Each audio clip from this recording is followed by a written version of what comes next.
ಗರ್ಭವತಿ ಸವತಿ ಮಗಳು ಭಾಗ 4ರಲ್ಲಿ ಅಪರ್ಣ ಮತ್ತೆ ಗೀತಾ ಸೇರ್ಕೊಂಡು ಮಲಗಿರುವಂತಹ ನಂದಿನಿನ ಗರ್ಭವತಿ ಅಂತಾನು ನೋಡ್ದೆ ಚೆನ್ನಾಗಿ ಕಾಯಿಸಿರೋ ಕಬ್ಬಿಣದ ರಾಡಿಂದ ಅವಳಿಗೆ ಸುಡ್ಬೇಕು ಅಂತ ನೋಡ್ತಾರೆ. ಆಗ ನಂದಿನಿ ಗೊತ್ತಿಲ್ಲದೆ ಮಲ್ತಾಯಿ ಅಪರ್ಣನ ಒದಿತಾಳೆ.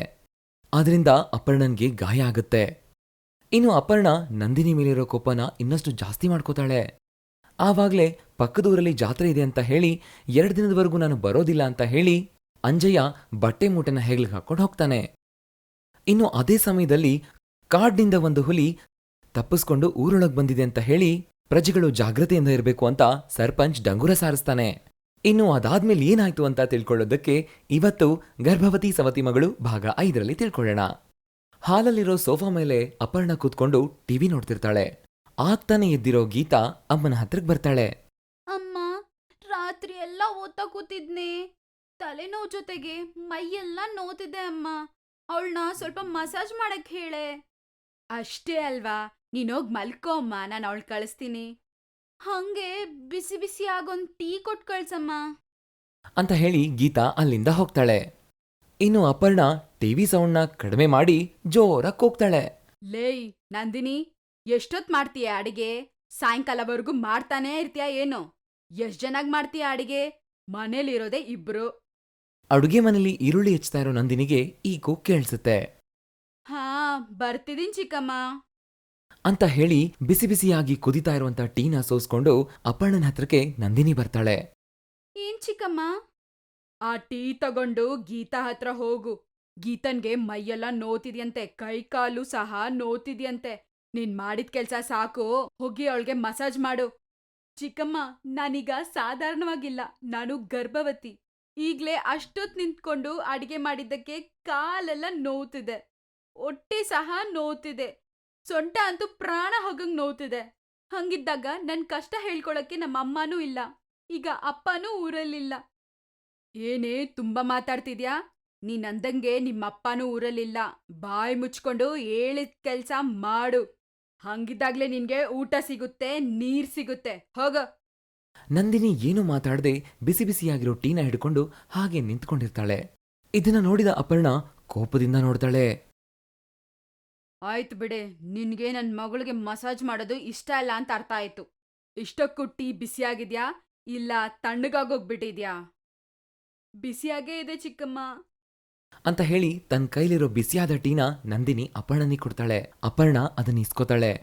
ಟೀ ಬಿಸಿಯಾಗಿದೆ ಅಂತಿದ್ಯಾ? ನೋಡೋಣ ಎಷ್ಟು ಬಿಸಿಯಾಗಿದ್ಯೋ ಅಂತ.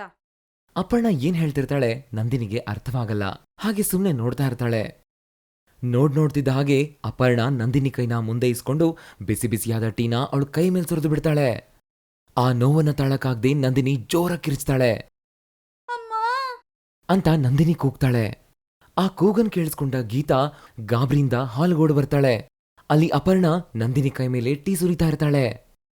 ಇದನ್ನ ನೋಡಿ ತಕ್ಷಣಕ್ಕೆ ಗೀತಾ ನಂದಿನಿ ಹತ್ರಕ್ಕೆ ಓಡ್ಬಂದು ಅವಳ ಬಾಯಿನ ಮುಚ್ತಾಳೆ. ಹೇಳು, ಇನ್ನೊಂದ್ಸಲ ನನಗೆ ಎದುರು ಮಾತಾಡಲ್ಲ ಅಂತ ಹೇಳು. ಏನ್ ಕೆಲ್ಸ ಹೇಳಿದ್ರು ಮಾಡ್ತೀನಂತ ಹೇಳು. ನೀನ್ ಈ ಮನೆ ಕೆಲ್ಸದವಳಂತ ಹೇಳು. ನೀನ್ ಗರ್ಭವತಿ ಆಗಿದ್ರು ಇಲ್ದೇ ಇದ್ರು ನನ್ಗ್ ಸಂಬಂಧ ಇಲ್ಲ ಅಂತ ಹೇಳ್ತಾ ಟೀ ಸುರಿಯೋದಾದ್ಮೇಲೆ ಅವಳು ಕೈನ ಬಿಡ್ತಾಳೆ ಅಪರ್ಣ. ಟೀ ಸುರಿದಿದ್ದ ಕಾರಣ ನಂದಿನಿ ಕೈ ಕೆಂಪಗಾಗಿ ನೋತಾ ಇರುತ್ತೆ. ಆಗ ನಂದಿನಿ ಗೀತಾ ತನ್ನ ಬಾಯಿ ಮುಚ್ಚಿರೋ ಕೈನ ತೆಗಿತಾಳೆ. ಏನಂದ್ಲಮ್ಮ? ಇವಳಿಗೆ ಯಾಕೆ ಶಿಕ್ಷೆ ಕೊಟ್ಟಿದ್ಯಾ? ಮೇಡಮ್ ಅವ್ರನ್ನ ನಿಂಗ್ ಮಸಾಜ್ ಮಾಡಕ್ ಹೇಳಿದ್ರೆ ನಾಮೋಷಾಗ್ ಫೀಲ್ ಮಾಡ್ತಿದ್ದಾರೆ ಗೀತಾ. ಅದಕ್ಕೆ ಪಾಪ ಈ ಶಿಕ್ಷೆ ಅನುಭವಿಸಿದ್ದಾರೆ. ಇನ್ನು ಅಪರ್ಣ ಹೀಗೆ ಹೇಳ್ತಿದ್ದ ಹಾಗೆ ಗೀತನಿಗೂ ಕೋಪ ಬರುತ್ತೆ. ಕೈ ಎತ್ತಿ ನಂದಿನಿಗೆ ಕೆನ್ನೆಗೆ ಬಾರಿಸ್ತಾಳೆ. ಇದನ್ನ ಊಹಿಸದೇ ಇರೋ ನಂದಿನಿ ಈ ಏಟುಗಳಿಂದ ಆಶ್ಚರ್ಯ ಪಡ್ತಾಳೆ. ನಂದಿನಿ ಈ ರೀತಿ ಅಳ್ತಾ ಮನೆ ಹತ್ರ ಇರೋ ಬಾವಿ ಹತ್ರಕ್ಕೆ ಬರ್ತಾಳೆ. ಅದನ್ನ ಗೀತಾ ನೋಡ್ತಾಳೆ. ಅಮ್ಮ, ಅವಳು ಬಾವಿ ಹತ್ರ ಹೋಗ್ತಿದ್ದಾಳೆ. ಆ ವೇಷದಲ್ಲಿ ಬಾವಿಯಲ್ಲಿ ಧುಮ್ಕಿ ಸಾಯಲ್ಲ ಅಲ್ವಾ? ಒಂದ್ ವೇಳೆ ಅವಳು ಸತ್ರೆ ಅಪ್ಪ ಬಂದ್ರೆ ಅಷ್ಟೇ ನಮ್ಮನ್ನ. ಅವಳೆ ಸುಲಭವಾಗಿ ಸಾಯೋಳಲ್ಲ ಗೀತಾ, ನೀನು ಚಿಂತೆ ಮಾಡ್ಬೇಡ. ಹೀಗನ್ಕೊಂಡು ಇಬ್ರು ಟಿವಿ ನೋಡ್ತಾ ಇರ್ತಾರೆ. ಇನ್ನು ಹುಲಿ ಊರೊಳಗಡೆ ಬರುತ್ತೆ. ತುಂಬಾ ನೆಮ್ಮದಿಯಿಂದ ಎಲ್ಲಾ ದಿಕ್ಕುಗಳನ್ನು ನೋಡ್ತಾ ಹುಲಿ ಮುಂದಕ್ಕೆ ಬರ್ತಾ ಇರುತ್ತೆ. ಆ ಹುಲಿಗೆ ಎಲ್ಲಿ ಯಾರೊಬ್ರು ಕಾಣಿಸ್ತಿರಲ್ಲ. ಊರೆಲ್ಲ ನಿಶಬ್ದವಾಗಿರುತ್ತೆ. ನಾನು ಅಡವಿಯಿಂದ ತಪ್ಪಿಸ್ಕೊಂಡು ಇಲ್ಲಿಗೆ ಬಂದಿದ್ದೀನಿ ಅಂತ ಇವ್ರಿಗೂ ಗೊತ್ತಾಯ್ತಾ? ಹೊರಗಡೆ ರಸ್ತೆಯಲ್ಲಿ ಯಾರೂ ತಿರುಗ್ತಾ ಇಲ್ಲ, ಮಕ್ಕಳು ಆಟವಾಡ್ತಾ ಇಲ್ಲ. ಇನ್ನು ಮುದುಕರು ಮನೆ ಮುಂದ್ಗಡೆ ಕೂತ್ಕೊಂಡು ಸುದ್ದಿನೂ ಹೇಳ್ತಾ ಇಲ್ಲ. ಹುಲಿ ಹೀಗನ್ಕೊಳ್ತಾ ದಿಕ್ಕುಗಳನ್ನ ನೋಡ್ತಾ ಮುಂದಕ್ಕೆ ಸಾಗ್ತಾ ಇರುತ್ತೆ. ಹೀಗೋಗ್ತಾ ಇರುವ ಹುಲಿಗೆ ಒಂದ್ ಕಡೆಗೆ ಸೈಕಲ್ ಮೇಲೆ ಒಬ್ಬ ರೈತ ಹೋಗ್ತಾ ಇರೋದ್ ಕಾಣಿಸುತ್ತೆ. ಈ ಕಡೆ ಯಾರೋ ಒಬ್ನು ಬರ್ತಾ ಇದ್ದಾನೆ. ಈ ಹೊತ್ತಿಗೆ ಇವನು ಸರಿ ಹೋಗ್ತಾನೆ. ರಾತ್ರಿ ಹೇಗಿದ್ರು ನಮ್ಮ ಮಾರ್ಗ ನಮಗಿದ್ದೇ ಇರುತ್ತೆ. ಹುಲಿ ಹೀಗನ್ಕೊಳ್ತಾ ಅಲ್ಲೇ ನಿಲ್ಲುತ್ತೆ. ಆ ಹುಲಿ ಸೈಕಲ್ ತುಳಿತಾ ಮುಂದೆ ಬರ್ತಾ ಇರೋ ರೈತನನ್ನ ನೋಡ್ತಾ ಇರುತ್ತೆ. ಈ ಮಲ್ಲಿ ಮನೆ ಎಲ್ಲಿ ಹುಡ್ಕೋದು? ಯಾರನ್ನಾದ್ರೂ ಊರಲ್ಲಿ ಕೇಳೋಣ ಅಂತಂದ್ರೆ ಯಾರೊಬ್ರು ಕಾಣಿಸ್ತಾ ಇಲ್ವಲ್ಲ, ಎಲ್ಲಿ ಹೋಗಿದ್ದಾರೆ ಎಲ್ಲ ಅಂತ ಅನ್ಕೊಂಡು ಸ್ವಲ್ಪ ದೂರ ಹೋಗಿರೋ ರೈತನಿಗೆ ರೋಡಲ್ಲಿ ಎದುರುಗಡೆನೆ ನಿಂತಿರುವ ಆಸೆಯಿಂದ ತನ್ನನ್ನೇ ನೋಡ್ತಾ ಇರೋ ಹುಲಿ ಕಾಣಿಸುತ್ತೆ. ಅಷ್ಟೇ, ಆ ರೈತ ಆ ಭಯದಲ್ಲಿ ಸೈಕಲ್ನಿಂದ ಕೆಳಗಡೆ ಬಿದ್ಬಿಡ್ತಾನೆ. ಅದನ್ನ ನೋಡಿದ ಹುಲಿ ಜೋರಾಗಿ ಗರ್ಜಿಸ್ತಾ ಅಲ್ಲಿಂದ ಆ ರೈತನ ಕತ್ತಿಗೆ ಒಂದು ಪಂಜ ಹಾಕತ್ತೆ. ಅಷ್ಟೇ, ಆ ರೈತ ಜೋರಾಗಿ ಕಿರ್ಚ್ತಾನೆ. ಅವನ್ ಕತ್ತಿನ ಹತ್ರ ರಕ್ತ ಸೋರ್ತಾ ಇರುತ್ತೆ. ಇನ್ನು ಸುದರ್ಶನ್ ಕತ್ತಿಗೆ ಕ್ಯಾಮ್ರಾ ತಗ್ಲು ಹಾಕೊಂಡು ಅಪರ್ಣನ್ ಮನೆಗೆ ಬರ್ತಾನೆ. ಈ ಮನೇಲಾದ್ರೂ ಸ್ವಲ್ಪ ಅಂದವಾಗಿರೋ ಹುಡುಗಿ ಇರ್ಲಿ ದೇವ್ರೆ. ನನ್ಗೆ ಹೊಟ್ಟೆ ಕೊಟ್ಟಿದ್ಯಾ, ಅವಳಿಗೆ ಹಸಿ ಕೊಟ್ಟಿದ್ಯಾ, ಅದನ್ನ ತೀರ್ಸ್ಕೊಳ್ಳೋ ಮಾರ್ಗನೂ ನೀನೇ ತೋರ್ಸು ಅಂತ ಸುದರ್ಶನ್ ಅನ್ಕೊಳ್ತಾ ಸುತ್ತಲೂ ನೋಡ್ತಾನೆ. ಆಗ ಅವನಿಗೆ ಬಾವಿ ಹತ್ರ ಕೂತಿರೋ ನಂದಿನಿ ಕಾಣಿಸ್ತಾಳೆ. ಅವಳ ಹತ್ರಕ್ಕೆ ಬರ್ತಾನೆ. ನಂದಿನಿನ ಪೂರ್ತಿಯಾಗಿ ಗಮನಿಸ್ತಾನೆ. ಆಕೆಗೆ ಮದ್ವೆ ಆಗಿದೆ ಮತ್ತೆ ಅವಳು ಗರ್ಭಿಣಿ ಇದ್ದಾಳೆ ಅಂತ ಅವನಿಗನ್ಸುತ್ತೆ. ಇಷ್ಟು ದೂರ ಬಂದಿದ್ದಕ್ಕೋಸ್ಕರನಾದ್ರೂ ಏನಾದ್ರೂ ಮಾತಾಡ್ಬೇಕು ಅನ್ಕೋತಾನೆ. ಸುದರ್ಶನ್ ಹಾಗೆ ಕರಿತಾ ಇದ್ದ ಹಾಗೆ ನಂದಿನಿ ತಲೆ ಎತ್ತಿ ಅವನನ್ನ ನೋಡ್ತಾಳೆ. ಸುದರ್ಶನ್ ಕತ್ತಲ್ಲಿ ಕ್ಯಾಮ್ರಾನ ನೇತು ಹಾಕೊಂಡಿರ್ತಾನೆ. ನಂದಿನಿ ತುಂಬಾ ದುಃಖದಲ್ಲಿ ಹೀಗೆ ಹೇಳ್ತಾಳೆ. ನಿಮ್ಗೇನಾದ್ರೂ ವಿವರ ಬೇಕಾಗಿದ್ರೆ ಹೋಗ ಮನೇಲಿ ಕೇಳಿ. ನಮ್ ಚಿಕ್ಕಮ್ಮ ಬಂದು ಹೇಳ್ತಾರೆ. ದಯವಿಟ್ಟು ನಮ್ಮನ್ನೇನು ಕೇಳ್ಬೇಡಿ ಅಂತ ನಂದಿನಿ ಹೇಳ್ತಾಳೆ. ಅದಕ್ಕೆ ಸುದರ್ಶನ್ ಅಲ್ಲಿ ಏನು ಮಾತಾಡದೆ ಬಂದು ಬಾಗ್ಲು ಬಡಿತಾನೆ. ಅಪರ್ಣ ಬಾಗ್ಲು ತೆಗಿತಾಳೆ. ಸುದರ್ಶನ್ ಕತ್ತಲ್ಲಿ ಕ್ಯಾಮ್ರಾ ನೇತು ಹಾಕೊಂಡಿರೋದನ್ನ ನೋಡ್ತಾಳೆ. ತಾನ್ ಯಾರು, ಯಾಕಾಗ್ ಬಂದಿದ್ದೀನಿ ಅಂತ ಸುದರ್ಶನ್ ಎಲ್ಲ ವಿವರಿಸ್ತಾನೆ. ಇನ್ನು ಆ ಮಾತಿಗೆ ಅಪರ್ಣ ಹಿಗ್ಗಿ ಬಿಡ್ತಾಳೆ. ಬನ್ನಿ ಬನ್ನಿ ಕುತ್ಕೊಳ್ಳಿ, ಹುಡ್ಗಿನ್ ಕರಿತೀನಿ ಅಂತ ಹೇಳಿ ಅಪರ್ಣ ಗೀತಾನ್ ಕರ್ಕೊಂಡ್ ಬರ್ತಾಳೆ. ಸುದರ್ಶನ್ ಗೀತಾನ ನೋಡ್ತಾನೆ. ಗೀತಾ ಅವನ್ ಕಣ್ಣಿಗೆ ತುಂಬಾ ಅಂದವಾಗಿ ಕಾಣಿಸ್ತಾಳೆ. ಹೇಗಾದ್ರೂ ಮಾಡಿ ಗೀತಾನ ಅಲ್ಲಿಂದ ಪ್ಯಾಕ್ ಮಾಡಿ ಸಿಟಿಗೆ ಪಾರ್ಸಲ್ ಮಾಡ್ಬೇಕು ಅನ್ಕೋತಾನೆ.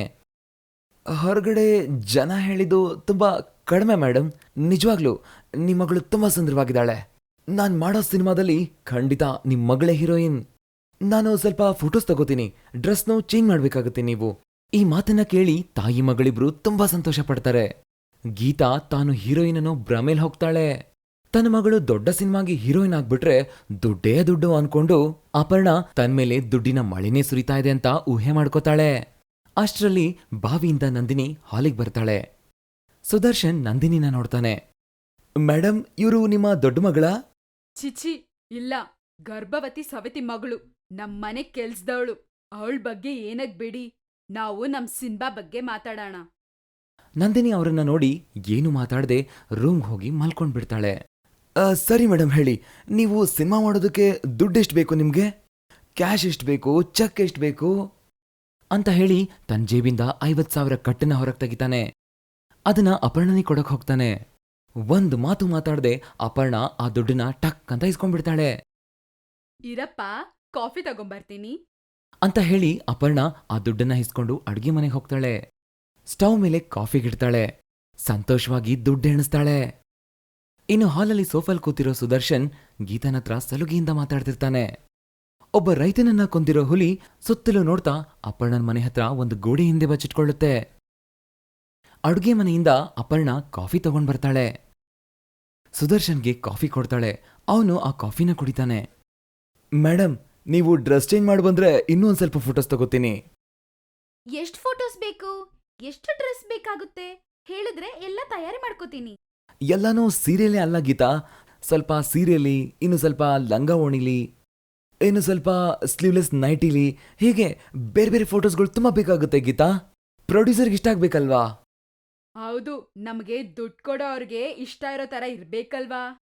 ಅಮ್ಮ, ಹಾಗಾದ್ರೆ ನಮ್ ಪಕ್ಕದ ಮನೆಯಲ್ಲಿ ಪರಮೇಶ್ ಅಂತ ಟೈಲರ್ ಇದಾರಲ್ವಾ, ಅವ್ರ ಹತ್ರ ಬ್ಲೌಸ್ ಇದೆ, ಹೋಗ್ ತಗೊಂಡ್ ಬಾ. ಗೀತಾ ಹೇಳ್ತಿದ್ದ ಹಾಗೆ ಅಪರ್ಣ ಹೊರಗಡೆ ಬರ್ತಾಳೆ. ಟೈಲರ್ ಪರಮೇಶ್ ಹತ್ರ ಹೋಗಿ ಒಂದು ಬ್ಲೌಸ್ ತಗೊಂಡು ಬರ್ತಾ ಇರುವಾಗ ಅಪರ್ಣನ್ಗೆ ಗೋಡೆ ಹಿಂದೆ ಬಚ್ಚಿಟ್ಕೊಂಡಿರೋ ಹುಲಿ ಕಾಣಿಸುತ್ತೆ. ಹುಲಿ ಸಹ ಅಪರ್ಣ ನೋಡಿ ಹಿಂಬಾಲ್ಸತ್ತೆ. ಅಯ್ಯೋ ದೇವ್ರೇ, ಸಿಂಹ ಸಿಂಹ, ಕಾಪಾಡಿ ಕಾಪಾಡಿ ಅಂತ ಓಡ್ತಾ ಬಾವಿಲಿ ಧುಮುಕ್ಬಿಡ್ತಾಳೆ. ಅದನ್ನ ನೋಡಿದ ಹುಲಿ ಬಾವಿ ಸುತ್ತಲೂ ಸುತ್ತ ಹಾಕ್ತಾ ಇರುತ್ತೆ. ಇನ್ನು ಅದಾದ್ಮೇಲೆ ಏನಾಗುತ್ತೆ ಅನ್ನೋದನ್ನ ಗರ್ಭವತಿ ಸವತಿ ಮಗಳು ಭಾಗ 6ರಲ್ಲಿ ತಿಳ್ಕೊಳ್ಳೋಣ. ಈ ಸ್ಟೋರಿ ನಿಮ್ಗಿಷ್ಟ ಆಗಿದ್ರೆ ಲೈಕ್ ಮಾಡಿ, ಕಮೆಂಟ್ ಮಾಡಿ. ಇದೇ ತರದ ಇಂಟ್ರೆಸ್ಟಿಂಗ್ ಸ್ಟೋರೀಸ್ಗಳಿಗಾಗಿ ನಮ್ಮ ಚಾನಲ್ನ ಈಗಲೇ ಸಬ್ಸ್ಕ್ರೈಬ್ ಮಾಡಿ. Thanks for watching.